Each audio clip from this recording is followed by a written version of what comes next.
अनिका बनने वाली है वेद की दुल्हन और करने वाली है बहुत बड़ी चाल को अपने कामयाब। आपको बता दें कि सीरियल सरू में बहुत ही बड़ा ट्विस्ट आ गया। आपको दिखाया जा रहा है कि अनिका ने बहुत बड़ी चाल तो चल ही दी और यहाँ पर अनिका जो है सारी सच्चाई यहाँ पर उसके सामने नहीं आ सकी और सरू जो है वो सच को यहाँ पर सबके सामने लाने की ठान के बैठी है। लेकिन शादी के मंडप पे अनिका कहने वाली है कि सरू ये शादी नकली नहीं बल्कि असली होगी। तुमने भले ही यहाँ पर कहा हो कि ये शादी नकली होगी, लेकिन मैं कुछ ऐसा करूंगी कि ये शादी नकली नहीं बल्कि असली हो जाए और तुम देखती रह जाओगी। तुम्हारी आंखों के सामने तुम्हारे पति वेद को मैं कैसे अपना पति बनाऊंगी। वेल दोस्तों, अब यहाँ पर सरू जो है किस तरह से अनिका की इस चाल को यहाँ पर नाकामयाब करने की कोशिश करेगी और क्या वो कर भी पाएगी, क्योंकि भाई वेद के साथ शादी करने का जो यहाँ पर नाटक खेल रही है अनिका वो बहुत बड़ी चाल है। और इसमें वो अगर असली शादी कर लेगी, असली सिंदूर अपने मांग में भरवाएगी और मंगलसूत्र पहन लेगी और उसके जो पापा हैं चंद्रकांत उनके पागलपन का फायदा उठाएगी, तो शायद वो अब सरू को हरा देगी या फिर उसको हराते हुए नजर आएगी। आप क्या चाहते हैं? आपको क्या लगता है कि भाई सरू जो है क्या वो हार जाएगी या फिर यहाँ पे अनिका जो है वो जीत जाएगी?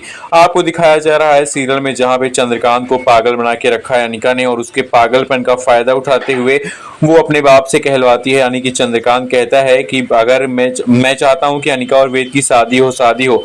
अब भाई चंद्रकांत तो पागल हो गया और पागल होकर वो कुछ भी बक रहा है और उसकी इस बात का असर जो है सरू पे बहुत ज़्यादा हो जाता है और सरू जो है वो हो जाती है बहुत ज़्यादा इमोशनल और वो कहती है कि ठीक है, अगर मेरे बाबा सही कह रहे हैं तो मैं इसके लिए तैयार हूँ। वेद सर आप शादी कर लीजिए। अब वेद कहता है ठीक है सरू, अगर तुम ऐसा कह रही हो तो ठीक है, क्योंकि मैं तुम्हारी बात ही मानूंगा। और अनिका ये देखकर बहुत खुश होती है। लेकिन अनिका के साथ साथ जो आदमी और खुश हो रहा है वो कोई और नहीं बल्कि तारा है।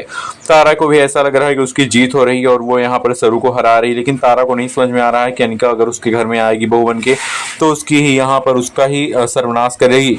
वेला आपको बता दें कि यहाँ पर सरू जो है एक बहुत बड़ा इलाज निकालने वाली है इस चीज का कि भाई अनिका की जो शादी है वो वेद के साथ ना होने पाए। वो बहुत जल्द अपने दादू सा को ढूंढ के लेके आने वाली है। उसके दादू सा जब घर आएंगे तब आकर सारी सच्चाई बता देंगे कि जो अनिका है वो यहाँ पर हमको और तुम्हारे पापा चंद्रकांत को मरवाना चाहती थी, क्योंकि हम दोनों को सच्चाई पता चल गई थी कि उस रात भोला को मारने वाला वेद नहीं बल्कि अनिका थी। और ये सच्चाई जानने के बाद अनिका ने हम पर अटैक करवाया, ट्रक भेजकर हमारे ऊपर जानलेवा हमला करवाया ताकि हम लोग मर जाएं और वो सच जो है वो हमारे साथ ही ऊपर चला जाए। लेकिन ऐसा हुआ नहीं, हम दोनों के दोनों बच गए। लेकिन जब मैं बच गया था तब मुझे अनिका ने किडनैप करवा लिया और तुम्हारे पापा को ऐसी नशीली दवाएं देना शुरू किया कि भाई वो जो है पागल हो जाए। और इसीलिए तुम्हारे पापा चंद्रकांत जो है पागल हो गए हैं। तुम एक दिन उनको अपने पास रखो, उनको कोई दवा मत लेने दो, उनका पागलपन अपने आप ही सही हो जाएगा। अब भाई यहाँ पर जो सरस्वती है वो काफी खुश हो जाएगी यानी कि सरू, और दूसरी तरफ अन्नपूर्णा देवी अनिका को थप्पड़ मारेंगे और कहेंगी तूने अपने स्वार्थ के लिए अपने ही बाप और अपने ही दादा सा को मार दिया। तू कितनी गिरी हुई लड़की है, तेरी सच्चाई हम सबके सामने सरू ला चुकी है और अब तेरे लिए बस एक ही उपाय है कि तू भी अपनी नानी कामनी की तरह जो हर तरह यहाँ पर चाल चलती थी, तुझे और तेरी माँ को बचाती थी और हमेशा यहाँ पर निगेटिव चीजें ही करती थी, उसकी तरफ तुम भी जेल जाओगे और तुम्हें भी जेल में जाकर कामनी के साथ चक्की चलाना होगा। वीडियो को लाइक कीजिए और कमेंट करके बताइए कि भाई कामनी के साथ अनिका भी यहाँ